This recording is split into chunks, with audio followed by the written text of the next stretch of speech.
धनानंद ने चाणक्य का अपमान 322 से 321 ईसा पूर्व BCE के आसपास किया था। मैं चाणक्य हूँ और मैं जानता हूँ कि राज्य कैसे चलाया जाता है। एक ब्राह्मण मुझे सिखाएगा? चले जाओ यहाँ से। ये अपमान इतिहास बदल देगा। उसने मेरा अपमान किया। ये लड़का कऊ है? मैं चंद्रगुप्ता हूँ। तुम मगधा के राजा बनोगे। चाणक्य ने अपनी बुद्धि, कूटनीति और रणनीति से चंद्रगुप्त मौर्य को एक साधारण बालक से मगध का सम्राट बनाया। मगध को उसका सम्राट मिल गया है।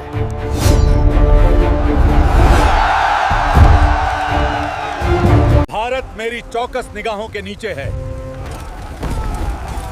युद्ध स्वीकार है। आपने बहुत अच्छा युद्ध लड़ा पोरस। आपकी बहादुरी को देखते हुए मैं आपका राज्य आपको वापस लौटा रहा हूँ। धन्यवाद सिकंदर। मैं हूँ सेल्यूकस निकेटर, सिकंदर का शिष्य। ये मौर्य राजवंश है, मुझसे लड़ो। मैं हार गया।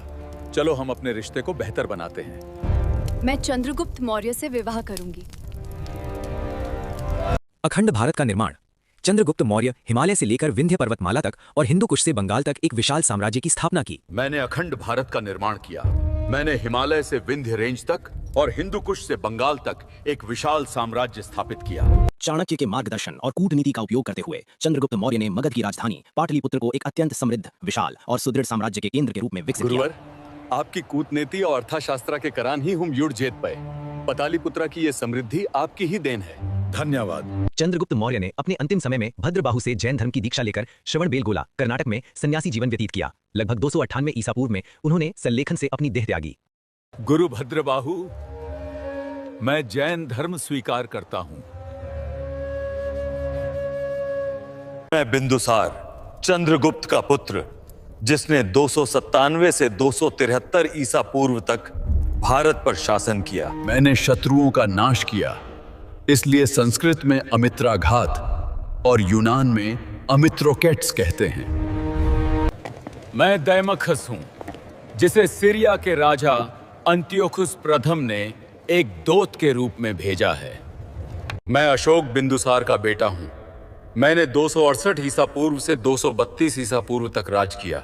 मुझे भारतवर्ष अशोक द महान के नाम से जानता है। In Indian history, people also called me Devanampiya Piyadasi, which means a king who is dear to the gods. 261 ईसा पूर्व में मौर्य साम्राज्य का और विस्तार करने के लिए मेरी नजर कलिंग पर है, जो आज के ओडिशा में है।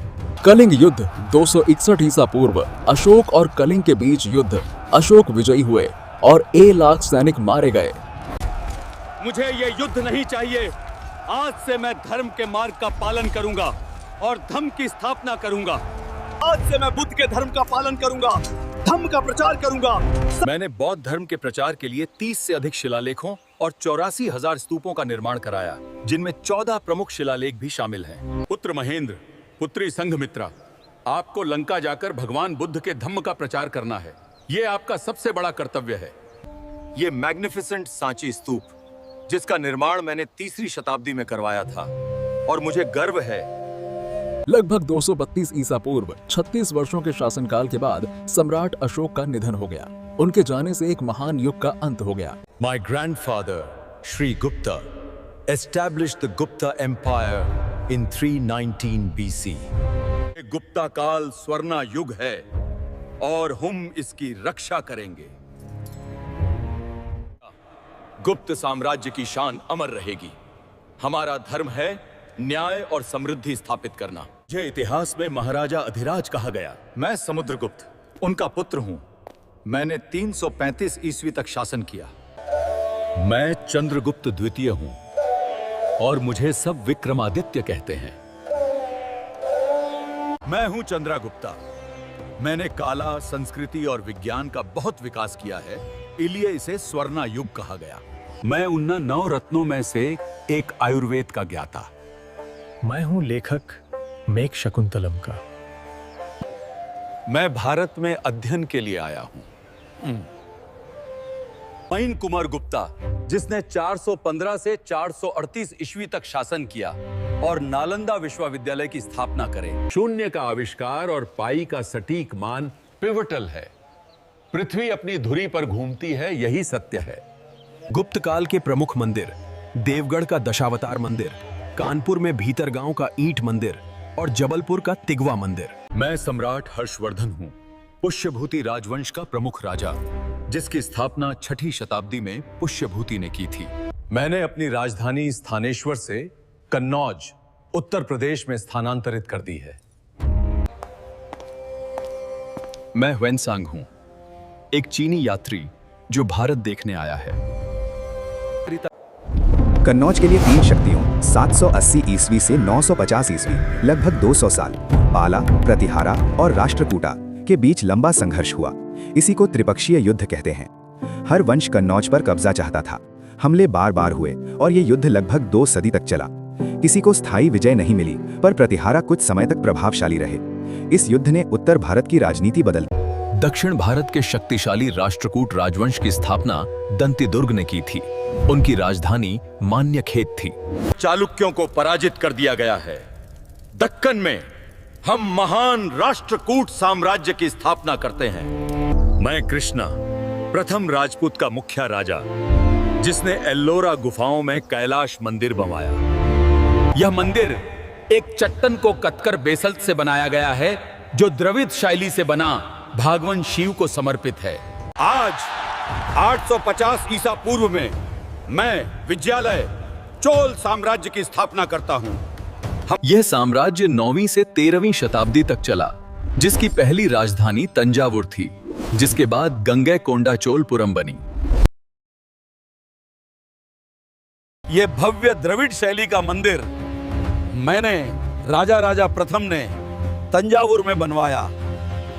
मैंने चेर, पंड्या और उत्तरी श्रीलंका को जीत लिया है। हमारी नौसेना अपराजेय है, जो समुद्रों पर राज करती है। मैं गंगैकोंडा हूं और मैंने श्रीलंका, मलेशिया और इंडोनेशिया को जीत लिया है।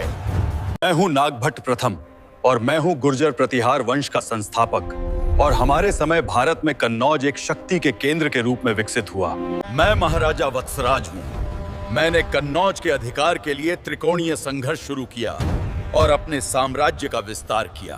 मैं सम्राट मिहिर भोज हूँ, गुर्जरों में एक पराक्रमी राजा। मुझे अहिरवार की उपाधि मिली। हम लेकर चलते हैं आपको भारत के संगम युग में।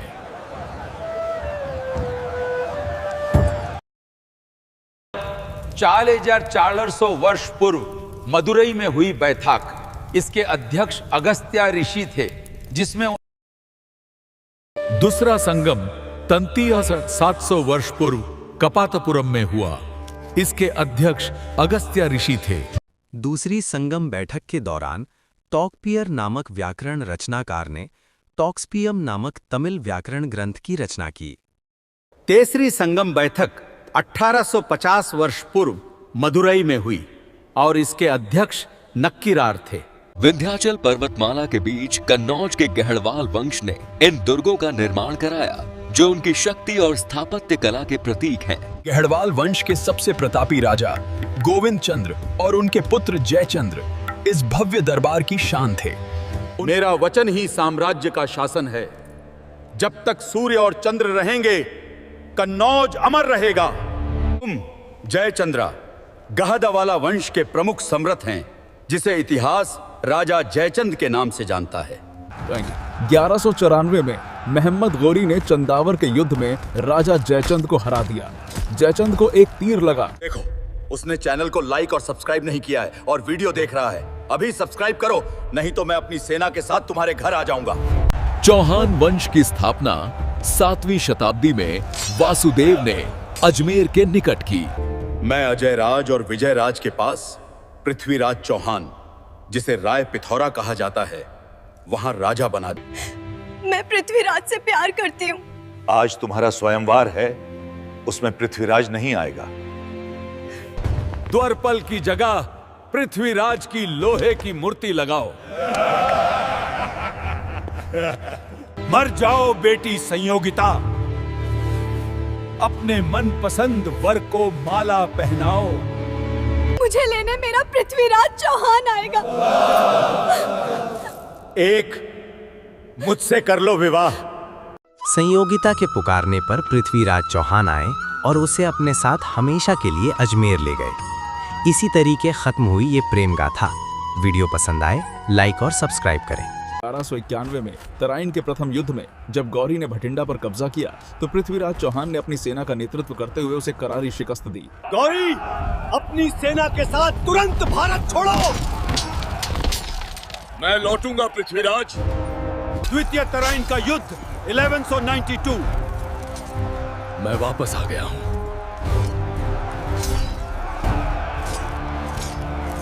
अब हिंदुस्तान पर मोहम्मद गौरी राज करेगा।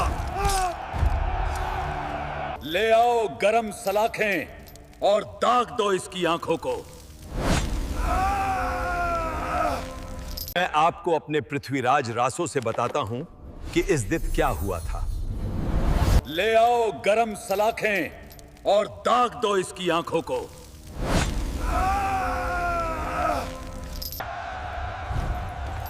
कहां है तुम्हारा घामंड पृथ्वीराज?